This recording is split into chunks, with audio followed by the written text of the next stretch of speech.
वेळात आणखीन एका महत्त्वाच्या बातमीकडे। पहलगाममधल्या हल्ल्यात पुण्यातील दोघांचा मृत्यू झालाय। पहलगाम दहशतवादी हल्ल्यात मृत्युमुखी पडलेल्या संतोष जगदाळे आणि कौस्तुभ गणबोटे यांचं पार्थिव आज विशेष विमानानं पुणे विमानतळावरती संध्याकाळी 6 वाजता आणलं जाणार आहे।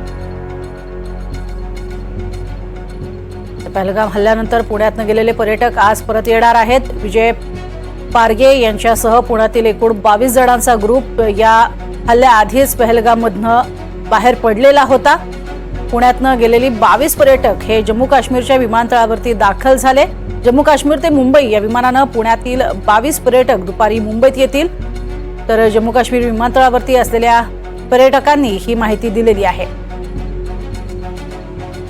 अधिक माहिती या दोन्ही घडामोडींसंदर्भात आपण घेणार आहोत अविनाश यांच्याकडनं। अविनाश, सध्या आपण बघतोय पार्थिव जे आहेत 2 पर्यटकांची ज्यांचा मृत्यू झालेला आहे त्यांची येणार आहेत तर पुन्हा एकदा पुण्यामध्ये, तर दुसरीकडे काही पर्यटक सुखरूप बचावलेले आहेत, किमान काही पर्यटक बचावलेले आहेत कारण या हल्ल्याच्या आधीच ते निघाले होते।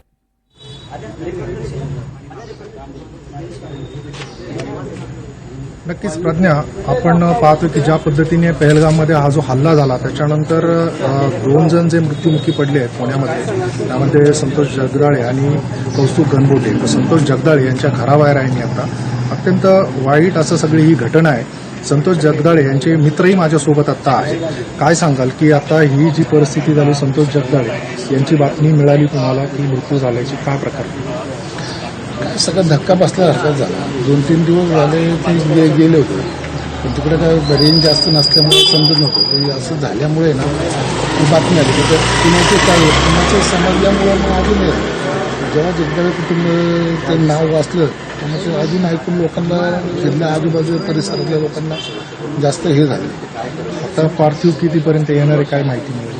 5-5:30 वाजेपर्यंत देणार म्हणले ते मित्र आपले म्हणले 5-5:30 वाजेपर्यंत पार्थिव देणार।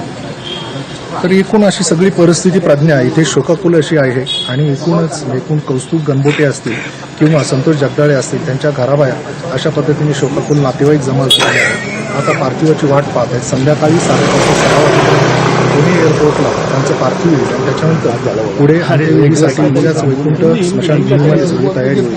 मात्र एकूणच ही जी परिस्थिती ओढवलेली आहे संपूर्ण महाराष्ट्रामधले जे पर्यटक आहेत यांच्या बाबतीत काही जखमी आहेत, अजूनही काही आकडे समोर येण्याची शक्यता आहे कारण काही इंजुर्ड आहेत ते अजून दाखल आहेत।